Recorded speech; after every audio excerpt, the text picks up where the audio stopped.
Hello friends, എല്ലാവർക്കും movie talks സർവിൻ്റെ പുതിയൊരു video എടുത്തു. അതപ്പം ഇന്നത്തെ വീഡിയോ ഭാഗത്ത് നമ്മൾ പങ്കുവെക്കാൻ പോകുന്നത് ഈ ആഴ്ച കഴിഞ്ഞ ആഴ്ചയൊക്കെ ആയിട്ട് തിയേറ്ററിലോട്ടെത്തിയ ഏറ്റവും പുതിയ മലയാളം, തമിഴ്, തെലുങ്ക്, ഹിന്ദി സിനിമയുടെ ഏറ്റവും ലേറ്റസ്റ്റ് ആയിട്ടുള്ള ബോക്സ് ഓഫീസ് കളക്ഷൻ റിപ്പോർട്ടാണ്.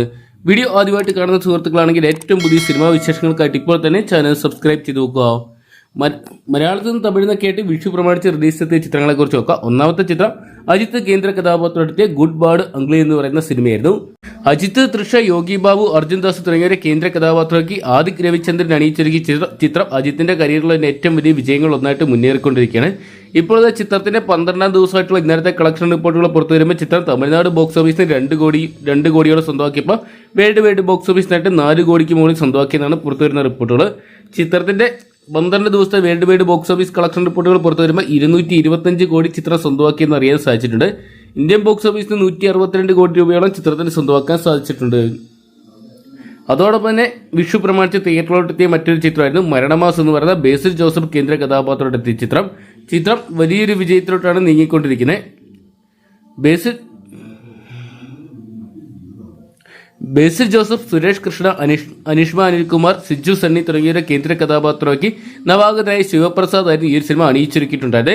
ചിത്രത്തിന് മികച്ച വിജയം തന്നെ സ്വന്തമാക്കാൻ സാധിക്കുന്നുണ്ട്. 12ാം ദിനമായിട്ടുള്ള ചിത്രത്തിന് ഇന്നലെ കേരള ബോക്സ് ഓഫീസിനും ഏകദേശം 73 ലക്ഷത്തിനടുത്തുള്ള ഒരു തുക കണ്ടെത്താൻ സാധിച്ചു എന്നാണ് പുറത്തുവരുന്ന റിപ്പോർട്ടുകൾ. ചിത്രത്തിന്റെ 12 ദിവസത്തെ കേരള ബോക്സ് ഓഫീസ് കളക്ഷൻ റിപ്പോർട്ടുകൾ പുറത്തു വരുമ്പോൾ ചിത്രം 11 കോടി പിന്നിട്ടു എന്നാണ് പുറത്തുവരുന്ന റിപ്പോർട്ടുകൾ. ചിത്രത്തിന്റെ 12 ദിവസത്തെ world wide box office collection റിപ്പോർട്ടുകൾ ലഭ്യമായിട്ടുണ്ട്. 16 കോടി 34 ലക്ഷം രൂപയോളം ചിത്രം സ്വന്തമാക്കിയിട്ടുണ്ട്. അതോടൊപ്പം തന്നെ വിഷു ചിത്രങ്ങളിൽ നമ്പർ 1 ആയിട്ട് വിജയ് ചിത്രമായിട്ട് മാറിയിരിക്കുന്നത് ആലപ്പുഴ ജിംഖാന എന്ന് പറയുന്ന നസ്ലിൻ കേന്ദ്ര കഥാപാത്രത്തെത്തിയ ചിത്രമാണ്. നസ്ലിൻ, രുക്മാൻ അവറാന്, ഗണപതി, നോയിഡ ഫ്രാൻസി എന്നിവരെ കേന്ദ്ര കഥാപാത്രമാക്കി ഖാലിദ് റഹ്മാനായിരുന്നു ഈ സിനിമ അണിയിച്ചൊരുക്കിയിട്ടുള്ളത്. ചിത്രത്തിലെ തുടർച്ചയായിട്ടുള്ള 12ാം ദിവസവും കേരള ബോക്സ് ഓഫീസിന് 1 കോടിക്ക് മുകളിലുള്ള ഒരു കളക്ഷൻ തന്നെ സ്വന്തമാക്കാൻ സാധിച്ചിട്ടുണ്ട്.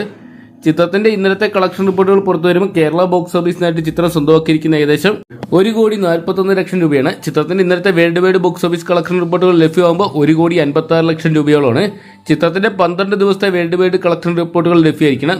51 കോടി രൂപയോളം ചിത്രം വേൾഡ് വൈഡ് ബോക്സ് ഓഫീസിൽ സ്വന്തമാക്കിയിട്ടുണ്ട്. ഇന്ത്യൻ ഗ്രോസ് കളക്ഷനായിട്ട് 36 കോടി 40 ലക്ഷം രൂപ സ്വന്തമാക്കിയപ്പോൾ ഓവർസീസിനായിട്ട് 14 കോടി 60 ലക്ഷം രൂപ, കേരള ബോക്സ് ഓഫീസിനായിട്ട് ചിത്രം 31 കോടിയോളം സ്വന്തമാക്കിയിട്ടുണ്ട്. അതോടൊപ്പം തന്നെ വിഷു ചിത്രങ്ങളായിട്ട് തിയേറ്ററിലോട്ടെത്തിയ മറ്റൊരു ചിത്രം നോക്കിയാണെങ്കിൽ മെഗാസ്റ്റാർ മമ്മൂട്ടി കേന്ദ്ര കഥാപാത്രത്തെത്തിയ ബസൂക്ക എന്ന് പറയുന്ന സിനിമയാണ്. വലിയ പ്രതീക്ഷയോടെ തിയേറ്ററിലോട്ടെത്തിയ ചിത്രത്തിൽ എന്നാൽ പ്രതീക്ഷയ്ക്കത്തുള്ളൊരു വിജയം സ്വന്തമാക്കാൻ സാധിച്ചിട്ടില്ല.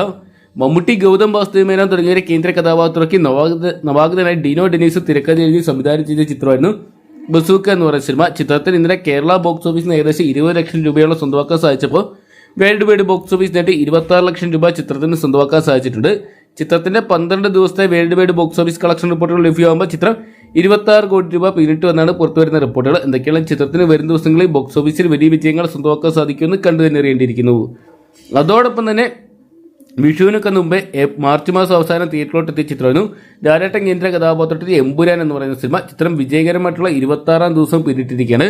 ചിത്രത്തിന് 26ാം ദിവസമായിട്ടുള്ള ഇന്നലെ മാത്രം കേരള ബോക്സ് ഓഫീസിന് ഏകദേശം 12 ലക്ഷത്തിന് മുകളിൽ സ്വന്തമാക്കാൻ സാധിച്ചപ്പോൾ വേൾഡ് വൈഡ് ബോക്സ് ഓഫീസിനായിട്ട് ചിത്രം 14 ലക്ഷം രൂപയോളം സ്വന്തമാക്കിയിട്ടുണ്ട്. ചിത്രത്തിന്റെ ആദ്യ 26 ദിവസത്തെ world wide box office collection റിപ്പോർട്ടുകൾ ലഭ്യമാകുമ്പോൾ ചിത്രം 267 കോടി പിന്നിട്ടു എന്നാണ് പുറത്തുവരുന്ന റിപ്പോർട്ടുകൾ. അതേസമയം ചിത്രം ബിസിനസ് ഉൾപ്പെടെ വേൾഡ് വൈഡ് ബോക്സ് ഓഫീസിനായിട്ട് 325 കോടി രൂപ സ്വന്തമാക്കിയിട്ടുണ്ട്. ഇത്രയും ചിത്രങ്ങളാണ് വിഷു പ്രമാണിച്ച് തിയേറ്ററിലോട്ടെത്തിയിട്ടുണ്ട്. അതോടൊപ്പം തന്നെ ഹിന്ദിയിൽ നിന്നും അതോടൊപ്പം തന്നെ തെലുങ്കിൽ നിന്നൊക്കെ ആയിട്ട് ഈ ആഴ്ച നിരവധി ചിത്രങ്ങൾ റിലീസ് ചെയ്തിട്ടുണ്ടായിരുന്നു. അതിൽ ഒന്നാമത്തെ ചിത്രം ഏതെന്ന് നോക്കുകയാണെങ്കിൽ തെലുങ്കിൽ നിന്നുള്ള ചിത്രമായിരുന്നു ഒഡര 2 എന്ന് പറയുന്ന തമന്ന കേന്ദ്ര കഥാപാത്രത്തെത്തിയ ഹൊറർ ചിത്രമായിരുന്നു.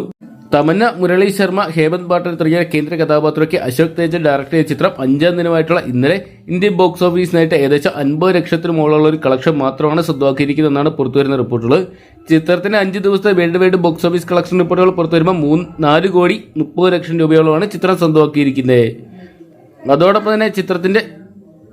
തന്നെ ഈ ആഴ്ച തിയേറ്ററിലെത്തിയ മറ്റൊരു ചിത്രമായിരുന്നു അർജുൻ സൺ ഓഫ് വൈജയന്തി എന്ന് പറയുന്ന സിനിമ. തെലുങ്കിൽ നിന്നെത്തിയ ചിത്രമായിരുന്നു. മികച്ചൊരു ആക്ഷൻ എന്റർടൈനർ എന്ന് മാറിയ ചിത്രത്തിൽ എന്നാൽ ബോക്സ് ഓഫീസിൽ വലിയ വിജയങ്ങൾ സ്വന്തമാക്കാൻ സാധിക്കുന്നില്ല. സൈജി മഞ്ചേക്കർ, അരുൺ രാംപാൽ, കല്യാൺ റാം, വിജയ് ശാന്തി തുടങ്ങിയവർ കേന്ദ്ര കഥാപാത്രത്തെത്തിയ ചിത്രം പ്രദീപ് ചുരുക്കുരിയായിരുന്നു ഡയറക്ട് ചെയ്തിട്ടുള്ളത്. ചിത്രത്തിന് 4ാം ദിനമായിട്ടുള്ള ഇന്നലെ ഇന്ത്യൻ ബോക്സ് ഓഫീസിനായിട്ട് ഏകദേശം 97 ലക്ഷം രൂപ മാത്രമാണ് സ്വന്തമാക്കാൻ സാധിച്ചിരിക്കുന്നത്. ചിത്രത്തിന്റെ ആദ്യ 4 ദിവസത്തെ വേൾഡ് വൈഡ് കളക്ഷൻ റിപ്പോർട്ടുകൾ പുറത്തുവരുമ്പോൾ ചിത്രം 9 കോടി 70 ലക്ഷം രൂപ സ്വന്തമാക്കിയിട്ടുണ്ട്. അതോടൊപ്പം തന്നെ കഴിഞ്ഞ ആഴ്ച തിയേറ്ററിലെത്തിയ മറ്റൊരു ചിത്രമായിരുന്നു ജാട്ട് എന്ന് പറയുന്ന ഹിന്ദി സിനിമ. സണ്ണി ഡിയോളിനെ കേന്ദ്ര കഥാപാത്രമാക്കി ഗോപിചന്ദ് ഈ സിനിമ ഡയറക്ട് ചെയ്തിട്ടുണ്ടായിരുന്നെ. സണ്ണി ഡിയോളിനൊപ്പം തന്നെ രൺദീപ് ഹൂഡ, റെജീന കസാൻഡ്ര, ജഗപതി ബാബു തുടങ്ങിയ കേന്ദ്ര കഥാപാത്രത്തെത്തിയ ചിത്രത്തിന് 12ാം ദിവസം നല്ലൊരു കളക്ഷൻ തന്നെ സ്വന്തമാക്കാൻ സാധിച്ചിട്ടുണ്ട്. ഇന്ത്യൻ ബോക്സ് ഓഫീസിന് ഏകദേശം 1,86,00,000 രൂപയോളം ചിത്രത്തിന് രണ്ടാം വർക്കിംഗ് ഡേയിലും സ്വന്തമാക്കാൻ സാധിച്ചിട്ടുണ്ട്. ചിത്രത്തിന്റെ 12 ദിവസത്തെ വേൾഡ് വൈഡ് കളക്ഷൻ റിപ്പോർട്ടുകൾ ലഭ്യമാകുമ്പോൾ 98,70,00,000 രൂപ ചിത്രം സ്വന്തമാക്കിയിട്ടുണ്ട്. ഇന്നത്തെ കളക്ഷനോടെ പുറത്തു വരുമ്പോൾ ചിത്രം 100 കോടി അടിക്കുന്നു ഉറപ്പിച്ചിരിക്കുകയാണ്. അതോടൊപ്പം തന്നെ ഇപ്പോൾ ഇന്ത്യൻ ബോക്സ് ഓഫീസിൽ കത്തിക്കയറി മുന്നേറുന്ന ഒരു ചിത്രം നോക്കുകയാണെങ്കിൽ അക്ഷയ് കുമാർ കേന്ദ്ര കഥാപാത്രത്തെത്തിയ കേസരി ചാപ്റ്റർ 2 എന്ന് പറയുന്ന സിനിമയാണ്. അക്ഷയ് കുമാർ, മാധവൻ, റെജീന കസാൻഡ്ര, അനന്യ പാണ്ഡ തുടങ്ങിയവർ കേന്ദ്ര കഥാപാത്രത്തെത്തിയ ചിത്രം കരൺ സിംഗ് ത്യാഗിയായിരുന്നു ഡയറക്ട് ചെയ്തിട്ടുണ്ടായിരുന്നത്. ചിത്രത്തിന് 4ാം ദിനമായിട്ടുള്ള ഇന്നലെ ഇന്ത്യൻ ബോക്സ് ഓഫീസിനായിട്ട് ഏകദേശം 4 കോടി പിന്നിട്ടപ്പോൾ വേൾഡ് വൈഡ് ബോക്സ് ഓഫീസിനായിട്ട് ചിത്രം 5 കോടി രൂപ സ്വന്തമാക്കിയിട്ടുണ്ട്. ചിത്രത്തിന്റെ ആദ്യ 4 ദിവസത്തെ world wide box office collection റിപ്പോർട്ടുകൾ പുറത്തു വരുമ്പോൾ ചിത്രം 49,71,00,000 രൂപ സ്വന്തമാക്കിയിരിക്കുകയാണ്. അതായത് 50 കോടിക്ക് അടുത്തുള്ള ഒരു തുക ചിത്രത്തിൽ കണ്ടെത്താൻ സാധിച്ചിട്ടുണ്ട്. വലിയ മുന്നേറ്റം തന്നെയാണ് ചിത്രം ഓരോ ദിനം നടത്തിക്കൊണ്ടിരിക്കുന്നത്. അതുകൊണ്ട് തന്നെ ചിത്രത്തിന് എത്രയും പെട്ടെന്ന് തന്നെ 100 കോടി ക്ലബിൽ ഇടം പിടിക്കാൻ സാധിക്കും. ഇതൊക്കെയാണ് കാത്തിരിക്കാൻ ചിത്രത്തിന്റെ വരും ദിവസങ്ങളെ കളക്ഷൻ അപ്ഡേറ്റുകൾക്കായിട്ട്. അപ്പോൾ ഈ ആഴ്ചയും കഴിഞ്ഞ ആഴ്ചയൊക്കെ ആയിട്ടെത്തിയ ചിത്രങ്ങളെല്ലാം തന്നെ നിങ്ങളും കണ്ടിട്ടുണ്ടെങ്കിൽ സിനിമയെക്കുറിച്ചുള്ള നിങ്ങളുടെ വിലയേറിയ അഭിപ്രായം കമന്റ് ബോക്സിൽ പങ്കുവെക്കുക. വീഡിയോ ഇഷ്ടപ്പെട്ടെങ്കിൽ ലൈക്ക് ചെയ്യാനും ഷെയർ ചെയ്യാനും ചാനൽ സബ്സ്ക്രൈബ് ചെയ്യാനും മറക്കണ്ട.